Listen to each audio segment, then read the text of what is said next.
بڑا دل کر کے اس نے تانیہ سے کہا تھا، لیکن اب لگ رہا تھا کہ ایک رات کی آزمائشی اسے تھکا چکی ہے۔ تانیہ کا ایک ایک لفظ ٹھیک تھا۔ میں بے بس ہوں، میرے اختیار میں نہیں ہے، آپ کو سمجھا نہیں سکتے کہ مجھے کسی بھی مرد کی قربت نہیں چاہیے، نہ کسی برے کی نہ کسی اچھے کی۔ مجھے نفرت سی ہو گئی یہ لفظ مرد سے۔ اگر اسے نفرت تھی تو ٹھیک ہی تھی، بہت آسان ہوتا ہے دوسروں کے زخموں کو پلکوں سے چننے کا دعویٰ کرنا اور بہت مشکل ان زخموں پہ مرہم لگانا۔ یہ ظرف شاید اس کے بس کی بات نہیں تھی۔ ایک ہی رات میں اسے جس اذیت میں مبتلا کر چکی تھی، اس کا دل چاہ کے وقت پیچھے کو کھسک جائے، نکاح کے ایجاب و قبول پر وہ وہاں سے بھاگ جائے کہیں بہت دور۔ کیسے گزارا کر سکتا ہے اس کے ساتھ زندگی جس کے ساتھ ایک رات کسی اذیت کی طرح گزری تھی؟ آنسو آنکھوں سے بہنے لگے تھے۔ اگر بے قصور بھی تھی تو وہ بھی تو قصوروار نہیں تھا۔ نہ جانے کیوں یہ سمجھا کہ وہ اس ایسی لڑکی کو سہارا دے سکتا ہے جس کے ساتھ زیادتی کی گئی تھی۔ غلط فیصلہ تھا اس کا۔ تانیہ کے اٹھنے سے پہلے وہ گھر سے جا چکا تھا۔ رات کو بھی دیر سے آیا تھا۔ کھانا ہی خاموشی سے کھایا، وہ بھی چپ تھی۔ کھانا بہت مزے کا بنا تھا، گھر بھی صاف تھا۔ کھانا کھاتے وہ لیپ ٹاپ لے کر دوسرے کمرے میں چلا گیا تاکہ تانیہ کو لگے کہ اسے آفس کا کوئی کام ہے۔ بے مقصد ہی وہاں بیٹھا رہا۔ لیٹ نائٹ جب کمرے میں آیا تو وہ سو چکی تھی۔ وہ بھی ایک سائڈ پہ لیٹ کر سو گیا۔ 2 دن سے اسے نظریں نہیں ملا پا رہا تھا، نہ ہی دوبارہ اس کے پاس آنے کی ہمت کر پایا تھا۔ وہ بھی چپ تھی۔ چند دن یوں ہی گزر گئے تھے، دونوں کے درمیان کوئی بات نہیں ہوئی تھی۔ رات کو وہ اپنے لیپ ٹاپ پہ مصروف تھا جب تانیہ کے چلانے کی آوازیں آئی تھیں۔ وہ سب کچھ چھوڑ چھاڑ کے اس کے کمرے میں بھاگ کر پہنچا۔ اسے دیکھ کر تانیہ ڈر کر اس کے ساتھ لگ گئے۔ اسے بولے یہاں سے چلا جائے، یہ مجھے مار ڈالے گا۔ وہ سامنے کی طرف اشارہ کر رہی تھی جہاں کوئی بھی نہیں تھا۔ وہ کون ہے تانیہ؟ کوئی بھی نہیں ہے وہاں پر۔ وہ ہے، وہ سامنے کھڑا ہنس رہا ہے مجھ پہ۔ وہ بری طرح سے کانپ رہی تھی، پورا وجود سر تھا، لرزا رہا تھا۔ تانیہ کوئی نہیں ہے یہاں۔ اسے لگا وہ کچھ ذہنی بیمار بھی ہے۔ آپ کو نظر کیوں نہیں آ رہا؟ وہ سامنے کھڑا ہے، مجھے مار ڈالے گا۔ وہ بدحواس سی رو رہی تھی۔ اچھا دکھاؤ مجھے کون ہے آپ، میں اسے مار دیتا ہوں، ٹھیک ہے؟ وہ تانیہ کو ساتھ لگا اس جانب آ گیا جہاں وہ اشارہ کر کے ڈر رہی تھی۔ دیکھو یہاں کوئی نہیں ہے، وہ اسے تسلی دیتا وہ بیڈ تک لایا، اسے بیڈ پر بٹھا دیا۔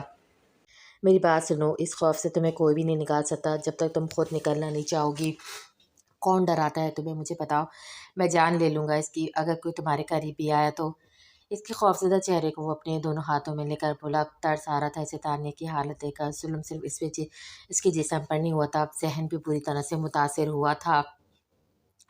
آپ سچ کہہ رہے؟ آپ مار ڈالیں گے اسے؟ بڑی آست سے تانیہ نے پوچھا تھا۔ ہاں میں مار ڈالوں گا اسے، جو بھی ہے تمہیں پریشان کرے گا۔ تانیہ کے چہرے پہ اب ذرا سا خوف کم ہوا تھا۔ آپ کچھ دیر میرے پاس بیٹھ جائیں، مجھے ڈر لگ رہا ہے۔ ٹھیک ہے میں یہیں ہوں تمہارے پاس، لیٹو یہاں۔ اس کے کہنے پر وہ لیٹ گئی، آنکھیں بھی بند کر لیں۔ اس کا ہاتھ بہت زور سے اپنے ہاتھوں میں لے لیا۔ اٹھ کے اٹھ کے تو نہیں جائیں گے نا؟ بند آنکھوں سے تانیہ نے ہچکچاتے ہوئے پوچھا۔ نہیں، مجھے کہاں جانا ہے؟ مجھے تمہارے پاس ہی رہنا تانی، کہیں نہیں جانا، تم سو جاؤ۔ یہ کہہ کر اس کا سر سلانے لگا۔ کچھ ہی دیر میں وہ سو گئی تھی۔ اس کے چہرے کو غور سے دیکھنے لگا۔ خوف، ڈر، اذیت، ہر تکلیف اس کے چہرے پہ رقم تھی۔ پتہ نہیں زیادتی کرنے والے نے یہ کیوں نہیں سوچتے کہ اپنی حوث کی خاطر وہ ایک جیتے جاتے وجود کو ہی نہیں، اس کے ذہن کو بھی اذیت میں مبتلا کر دیتے ہیں۔ ملتا کیا ہے یہ سب کر کے؟ سکون تو کبھی نہیں ملتا ہوا۔ کیسے اس قسم کی زیادتی کے بعد کوئی سکون جیسی نعمت پا سکتا ہے؟ کس کو کتنی بڑی اذیت دے کر؟ تانیہ سوئی ہوئی تھی، اس کا ہاتھ سختی سے اپنے ہاتھوں میں جکڑے ہوئے تھی۔ اس نے گہری سانس بھری، اس کے برابر میں لیٹ گیا۔ جب طے ہے کہ زندگی ساتھ ہی گزارنی ہے، یہ گھٹن آزمائش ہے بھی تو بھاگ کر جاؤں گا کہاں؟ کہیں بھی تو نہیں جا سکتا۔ کیسے اس لڑکی کو ایک نیا غم دے دوں جو پہلے سے زندگی کو کسی اذیت کی طرح گزار رہی ہے؟ پھر تانیہ کے چہرے کو دیکھنے لگا۔ خوبصورت نقوش کی مالک ہوئی لڑکی بے حد خوبصورت تھی، لیکن تکلیف میں تھی۔ اس کی پیشانی پر بوسہ دینے کے بعد اس نے بھی آنکھیں بند کر لی۔ سنیں، وہ بابا کہہ رہے کہ یہ آپ کے باپ کا گھر نہیں ہے، اس لیے آپ باہر لاؤنج کے صوفے پہ جا کر سوئے۔ مجھے اپنے کمرے کے علاوہ نیند نہیں آتی۔ رومان نے دستک دے کر دروازہ کھولا تو حیا اسے دیکھ کر جلدی سے اپنے آنسو پوچھے تھے۔ پھر اس کی بات سن کر دیکھنے لگی۔ پتہ ہے مجھے کہ یہ میرے باپ کا گھر نہیں ہے، تمہیں کمرہ نہیں دینا تھا تو مجھے صاف کہہ دیتے، شکایت لگانے کی کیا ضرورت تھی؟ عجیب لڑکے ہو۔ یہ کہہ کر حیا اٹھ کھڑی ہو گئی، پھر بیڈ سے ایک تکیہ اٹھا لیا۔ تکیہ لے سکتی ہوں تمہارا، اگر جا کر اپنے بابا سے شکایت نہ لگا دو تو، حیا نے چڑھ کر کہا۔ ہاں تکیہ لے لے، وہ میرے پاس دو ہیں، اس ایک تکیے سے میں ایڈجسٹ کر لوں گا۔ رومان کی فراق تلی پر وہ زچ ہوئی تھی، کمرے سے نکلتے ہوئے کچھ دیر رومان کے پاس جا کر کھڑی ہو گئی۔ سنو جی، میں صبح سے بھوکی ہوں، کچھ مل سکتا ہے کھانے کو؟ حیا نے جھجکتے ہوئے سے کہا تھا۔ جی میرے کمرے کے برابر میں کچن ہے، فریج بھی وہی ہے، کھانا تو بابا نے بنایا نہیں تھا، ہاں لیکن دودھ اور بریڈ ہے، اس سے کام چل سکتا ہے تو کھا لیں۔ رومان نے کندھے اچکائے تھے۔ اس وقت کسی بھی چیز سے کام چل جائے گا، یہ کہہ کر وہ کمرے سے نکل گئی۔ سامنے لاؤنج کے صوفے پہ تکیہ رکھا، پھر کچن میں آ گئی، فریج سے دودھ کا ڈبہ نکال کر گلاس میں ڈالا اور کھڑے کھڑے 2 گلاس بس دودھ ہی پیا اور واپس آ کر صوفے پہ لیٹ گئی۔ صبح شیشہ ٹوٹنے کی آواز شناک سے آئی تھی، کسی بیرونی کھڑکی سے پتھر مار کر شیشہ توڑا تھا۔ حیا ڈر کر اٹھ بیٹھی، پھر گھر کا مین گیٹ دھڑدھڑایا تھا۔ دروازہ کھولو پروفیسر کے بچے اور نکلو یہاں سے، یہ شریفوں کا محلہ ہے، ہم تمہیں یہاں رہنے نہیں دیں گے۔ کئی مردوں کی آوازیں بے وقت آئی تھی، حیا ڈر کر صوفے کے کونے سے جا لگی تھی۔ تب تک رومان اور ارتضیٰ بھی کمرے سے نکل چکے تھے، دروازہ بری طرح پیٹا جا رہا تھا۔ باہر نکل، ہم تجھے یہاں نہیں رہنے دیں گے، تمہارے ہوتے ہوئے ہمارے گھر کی عزتیں کہاں محفوظ ہو سکتی ہیں؟ باہر چلانے والوں کی آوازیں صاف سنائی دے رہی تھی۔ ارتضیٰ نے ایک غضیلی نظر حیا پر ڈالی جو پوری طرح سے گھبرائی ہوئی تھی۔ ایک پتھر کھڑکی سے دوبارہ اندر آ کر گرا تھا، رومان ڈر کے پیچھے ہٹا تھا۔ ارتضیٰ غصے سے گیٹ کی جانب بڑھا تھا، لیکن رومان نے ہاتھ پکڑ لیا۔ نہیں بابا، آپ باہر نہیں جائیں گے، وہ لوگ مار ڈالیں گے آپ کو۔ رومان رونے لگا تھا، حیا کا رنگ فک ہوا تھا۔ ایسے کہیں دیکھنے کا اتفاق ہوا تھا، اگر وہ اندر آ جاتے تو نہ جانے کیا کچھ کر بیٹھتے۔ ہاں مار ڈالیں، لیکن میں چپ کر بیٹھ نہیں سکتا۔ ارتضیٰ پھر سے مین گیٹ کی طرف بڑھا تھا۔ بابا آپ کو میری قسم ہے، رومان نے روتے ہوئے کہا۔ ارتضیٰ کے قدم وہی رکے تھے۔ رومان میں تو جان بسی تھی اس کی، وہ قہر برساتی نظروں سے حیا کو دیکھ کر اپنے کمرے میں چلا گیا۔ باہر کا مین گیٹ لوہے کا تھا اور اندر کا لکڑی کا، اس لیے لوگوں نے شور تو بہت مچایا لیکن اندر داخل نہیں ہوئے۔ 2 گھنٹے کے شور شرابے کے بعد سب ہی جا چکے تھے۔ رومان کا رو رو کے برا حال تھا، حیا کو شرمندگی نے آنکھ گھیرا تھا، چپ چپ سی تھی۔ ارتضیٰ نے وہاج کو کال کر کے ساری صورتحال سے آگاہ کیا۔ یہ تو بہت برا ہوا ہے، تم فکر مت کرو، میں فجر کے وقت آؤں گا تمہارے پاس، بس اپنے اور رومان کے کپڑے پیک کر لینا۔ وہ کیوں؟ سمجھو ارتضیٰ، فی الحال یہاں رہنا تم خطرے سے خالی نہیں ہے، تم پر حملہ آج نہیں ہوا تو کل ہو بھی سکتا ہے، میں تمہارا انتظام کر چکا ہوں۔ تم چاہتے ہو میں چوروں کی طرح چھپ کر بیٹھ جاؤں؟ کیوں وہاج، جب میں نے کچھ کیا ہی نہیں تو میں کیوں چھپوں؟ دیکھو تمہیں ساری زندگی کے لیے روپوش ہونے کے لیے نہیں کہہ رہا، اس وقت لوگ اشتعال میں ہیں، تمہاری ایک نہیں سنیں گے، بس مار پیٹ کے ہی کریں گے، ہم سچائی سامنے لائیں گے، مگر ابھی کوئی نہیں سنے گا۔ وہاج اسے مسلسل سمجھا رہا تھا۔ کافی دیر سے بات کر کے ارتضیٰ نے فون بند کر دیا۔ کل سے کچھ نہیں کھایا تھا اور ابھی بھی لگ رہا تھا کہ بھوک مر چکی ہے، لیکن رومان کی فکر تھی، پتہ نہیں اس نے کل سے کیسے گزارا کیا ہوگا۔ ارتضیٰ کمرے سے نکل کر کچن میں آ گیا، اپنے اور رومان کے لیے ناشتہ بنا کر ٹیبل پر رکھ دیا۔ رومان چپ چاپ آ کر بیٹھ کر ناشتہ کرنے لگا، بس ایک حیا سامنے بیٹھی دیکھ رہی تھی۔ وہ دونوں ہی ایسے لاتعلق بیٹھے تھے جیسے حیا موجود نہ ہو۔ حیا اپنی جگہ پریشان تھی، نہ کبھی چائے بنائی تھی، نہ ہی کچھ بنانا آتا تھا، کچن کی طرف تو کبھی رخ ہی نہیں کیا تھا، اور یہاں کوئی ملازم نہیں تھا جو اس کی خدمت گزاری کے لیے حاضر رہتا، اس لیے خود ہی اٹھ کر کچن میں آ گئی۔ کچھ بھی سوچ سمجھ کے کرے کیا نہ کرے، پہلے تو فریج سے دودھ کا پیک نکالا، رات کو بھی 2 گلاس دودھ کے ہی لیے تھے، اس وقت دودھ پینے کا بالکل موڈ نہیں تھا، اس لیے واپس فریج میں رکھ دیا۔ اپنی حالت پہ رونا آ رہا تھا، سب کچھ موجود تھا، انڈے، بریڈ، دودھ، لیکن بنانا کچھ نہیں آتا تھا، اس لیے پانی کے 2 گلاس پی کر رومان کے کمرے میں چلی گئی۔ ارتضیٰ کے چہرے پر جو خطرناک تاثرات تھے اس کی تاب نہ لا پا رہی تھی، کیا خبر اسے سچ میں مار نہ ڈالے، جتنے غصے سے اسے گھور گھور کر دیکھ رہا تھا۔ ارتضیٰ کچن میں دوپہر کے لنچ کے لیے کچھ بنانے میں مصروف ہو گیا تھا۔ جب رومان اپنے کمرے میں داخل ہوا، حیا رونے میں مصروف تھی۔ پہلے تو رومان نے سوچا کہ اپنی کتابیں اٹھائے باہر چلے جائے، لیکن پھر اس کے پاس آ کر کھڑا ہو گیا۔ آپ رو کیوں رہی ہیں؟ مجھے بھوک لگی ہے۔ تو اس میں رونے والی کیا بات ہے، جو کھانا کچن میں جا کر بنا لیں۔ کیا بناؤں؟ مجھے کچھ بنانا نہیں آتا۔ کیا مطلب، کیا چائے بھی بنانی نہیں آتی؟ رومان نے حیرت سے پوچھا۔ حیا نے روتے ہوئے نفی میں سر ہلایا۔ یہ تو سب کو آتی ہے، میں 11 سال کا ہوں، مجھے بھی آتی ہے، میں نے کبھی نہیں بنائی، گھر میں سب ملازم ہیں کام کے لیے، حیا نے آنسو صاف کر کے کہا۔ بہت امیر ہیں آپ؟ رومان نے تعجب سے پوچھا۔ ہاں بہت زیادہ، 10 تو نوکر ہیں گھر میں، 2 کوک ہیں، پھر آیا الگ ہے جو صرف میرے ہی کام کرتی ہے۔ تو پھر بابا سے شادی کیوں کی؟ یہاں تو ہم ایک نوکر رکھنا بھی افورڈ نہیں کر سکتے۔ پلیز مجھے ایک کپ چائے بنا دو، بہت بھوک لگ رہی ہے مجھے، حیا نے موضوع بدلا تھا۔ ٹھیک ہے بنا دیتا ہوں۔ رومان کے چہرے کے زاویے بگڑے تھے۔ تھینکس، حیا نے جیسے بات ختم کی تھی۔ رومان کچن میں آئے تو ارتضیٰ پیاز کاٹ رہا تھا۔ رومان شام تک اپنے کپڑے اور کتابیں ایک لیگیج میں ڈال لینا۔ کیوں بابا؟ چائے کی کیتلی اسٹو پر رکھتے ہوئے رومان نے پوچھا۔ کہیں جانا ہے ہم نے۔ اور یہ تم کیا کر رہے ہو؟ اسے کیتلی میں چائے کی پتی ڈالتے دیکھ کر پوچھا۔ وہ ہے نا حیا آنٹی، ان کے لیے چائے بنا رہا ہوں۔ کیوں، تم کیوں بنا رہے ہو؟ ارتضیٰ کے ہاتھ کٹنگ بورڈ پر رکے تھے۔ اس لیے کہ انہیں چائے تک بنانی نہیں آتی، حالانکہ سب سے سمپل ہوتی ہے۔ مجھے لگا نئی ممی آئیں گی تو میرے کاموں کی چھٹی ہو جائے گی، لیکن یہاں تو لگ رہا ہے انہیں بھی خود ہی پالنا پڑے گا۔ رومان کی بات پر وہ ہتے سے اکڑ آ گیا تھا۔ رومان جسٹ کیپ کوائٹ۔ نہیں ہے وہ تمہاری، کچھ بھی نہیں ہے تمہیں، کچھ بھی نہیں ہے نا، تمہیں ضرورت ہے اس ایسی کسی رشتے کو جوڑنے کی۔ ارتضیٰ کے سخت لہجے وہ چپ ہو گیا تھا۔ چائے بنا کر بسکٹ ٹرے میں رکھ کر کچن سے چلا گیا۔ ارے یہ کیا بک رہی ہے تو، ہوش میں تو ہے؟ جان بیگم نے آنکھیں پھاڑے اسے گھورا تھا۔ اماں وہ محبت کرتا ہے مجھ سے، آرا نے ہچکچاتے ہوئے کہا۔ اس کنگلے کو میں نے دوبارہ اپنے کوٹے پر دیکھا تو دیکھ کیا حشر کرتی ہوں اس کا۔ خالی جیب چار جملے بول کر مفت میں محبت کرنے کے جہان کو سمجھ نہیں آتے۔ اپنا دان کھولے وہ بولی۔ اماں وہ میرا گاہک نہ ہی ہے تو کاہے ہے؟ پان دان کو چھوڑے، جہاں بیگم نے آرا کو گھورا۔ وہ محبت کرتا ہے مجھ سے، اور میں بھی۔ آرا نے نظر جھکا کر اعتراف کیا تھا۔ جہاں بیگم کو حیرت نہیں ہوئی تھی۔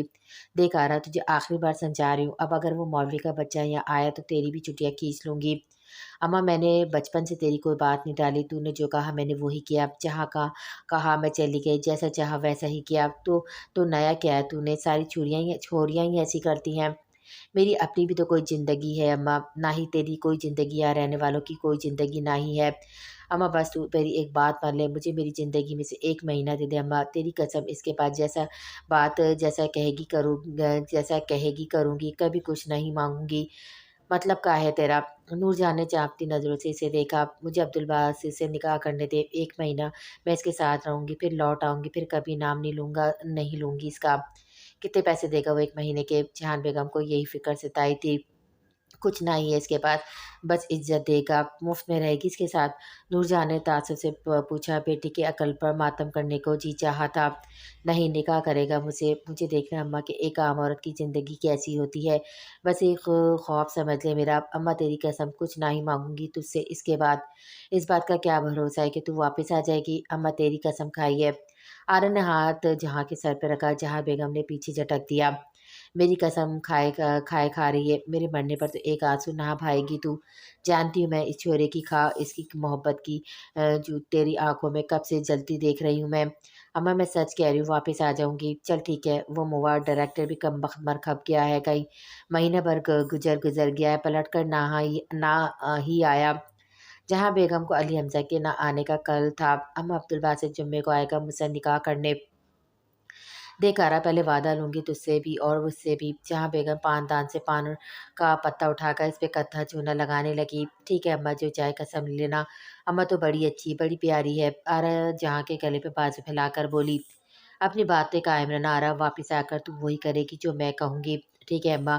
اس وقت تو آرا کو ہر بات منظور تھی، دل میں بس ایک امنگ تھی، عبدالباسط کے ساتھ عزت کے لمحات گزارنا، یہ دیکھنا کہ عام سی زندگی ہوتی کیسی ہے، نکاح کیا ہوتا ہے، ایک عورت کے لیے احساس کیسا ہوتا ہے، ایک مرد کے ساتھ ایک میاں بیوی والا رشتہ کیسا ہوتا ہے۔ وہ خوش تھی، بے انتہا خوش تھی۔ لگ رہا تھا ایک مہینے کی بجائے جہان بیگم نے اسے ساری عمر کی آزادی دے دی ہو۔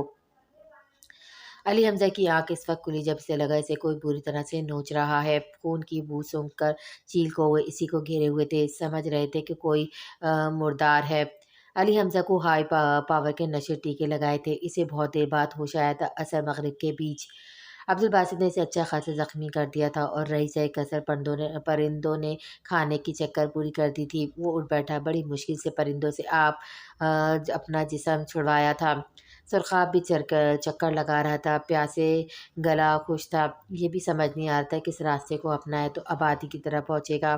پھر جسم پر لباس بھی موجود نہیں تھا، اس لیے کناروں پر گھنے درختوں کے راستے کو اپنایا تھا۔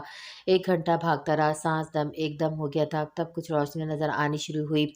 سامنے مین روڈ پر پہنچ کے وہ گاڑی کے سامنے آتے گر کر بے ہوش ہو گیا۔ اب کسی نے اٹھا کر ہاسپٹل منتقل کر دیا۔ 2 دن بعد اسے ہوش آیا اور اس نے اپنے گھر رابطہ کیا۔ 15 دن تک وہ زیر علاج رہا لیکن فلم کے خیال کو پوسٹ پون کر دیا تھا۔ زوبیہ بیگم کا رو رو کے برا حال ہو چکا تھا۔ سلمان اپنی جگہ پریشان تھے۔ ایسا قدم بیٹی اٹھا چکی تھی کہ جگ رسائی میں کوئی کسر نہیں چھوڑی تھی۔ ارسل واپس امریکہ چلا گیا تھا۔ حیا کو کسی طور قبول کرنے کے لیے تیار نہیں تھا۔ اس کا کہنا ہے تھا کہ ایک ایسی لڑکی جس کا میڈیا میں اس قسم کا اسکینڈل بن گیا، وہ اسے اپنی بیوی کے طور پر سب سے متعارف نہیں کروائے گا۔ بہت سے لوگوں کی چلتی زبانوں کو مزید موقع مل گیا تھا کہ عورتوں کو مہم چلانے والی زوبیہ سلمان، جو عورتوں کو شوہر سے ایک تھپڑ کھانے پر عدالت کی راہ دکھاتی تھی، اس کی بیٹی نے اپنے لیے انصاف کے لیے نہ عدالت کو زحمت دی اور نہ ہی کسی لیگل ادارے کو، بلکہ اسی سے نکاح کر کے چلتی بنی تھی جس پر ریپ کا الزام لگایا تھا۔ ان کے سرکل کے لوگوں کے لیے گرم موضوع آج کل حیا سلمان تھی۔ کہنے والوں نے یہ بھی کہا کہ لڑکی نے شاید شادی اسی سے کرنی تھی۔ ماں باپ شاید انکار کر دیتے، اسے ڈرامہ رچا کر شادی کر لی، ورنہ ایسے شخص کے ساتھ کون سی لڑکی رہ سکتی ہے جس نے ایسی گھنونی حرکت کی ہو۔ سلمان نے آفس جانا ترک کر دیا تھا اور زوبیہ بیگم کی سوشل ورکنگ بند ہو کر رہ گئی تھی۔ عزت خاک میں مل گئی تھی، کسی ملاقاتی کو ملنے کی اجازت نہیں تھی، اپنے گھر میں بند ہو کر رہ گئے تھے۔ حیا سے نے پرخاش دی، کیوں نکاح کیا اس نے، کیس کرنے سے انکار کیوں کیا، لیکن بے بس تھی۔ رات کے 4 بجے وحش پہنچ چکا تھا۔ ارتضیٰ رومی تیار تھے۔ حیا سے رومان نے ہی کہا تھا وہ 4 بجے تک تیار رہے۔ رومان سے اس نے بہت بار پوچھا کہ کیوں تیار ہے، کہاں جانا ہے، لیکن جب اس نے کہا ارتضیٰ نے کہا ہے تو وہ چپ ہو گئی۔ رات کے اندھیرے میں وہ گھر سے نکلے تھے۔ گاڑی مری کی طرح گامزن تھی، مگر مین مری سے ہٹ کر کسی دوسرے راستے کی طرف چل رہی تھی۔ 2 گھنٹے بعد ایک سنسان سی جگہ پر ایک کاٹیج تھا جہاں واج نے گاڑی روکی تھی اور چابی ارتضیٰ کو پکڑائی تھی۔ فی الحال تم یہاں سیف رہو گے، چند دن میں یہیں کسی مقامی سے میں تمہیں گاڑی کا انتظام بھی کروا دوں گا۔ وہاں پہنچتے پہنچتے دن کی روشنی شروع ہو چکی تھی۔ رومان اور حیا پیچھے بیٹھے تھے۔ گاڑی سے اترے ہی تھے وہاج واپس چلا گیا۔ ارتضیٰ نے پہاڑ کے بیچوں بیچ بنی سیڑھیاں دیکھی اور کاٹیج پہاڑ کو پر بنا کوکاٹ بنایا گیا تھا پہاڑ کو بنا کاٹ کر بنایا گیا تھا۔ چند سیڑھیاں اتر کر اسے پیچھے آتے رومان کا ہاتھ پکڑا تھا۔ کیوں بنا سہارے کے رومان سے اترنا مشکل تھا اور حیا اس سے بھی زیادہ نازک مزاج تھی۔ آخری سیڑھی پہ کھڑی یہ سوچتی کہ نیچے کیسے اترے۔ آڑے پہاڑ راستے پہ بنا سہارے چلنا دشوار تھا۔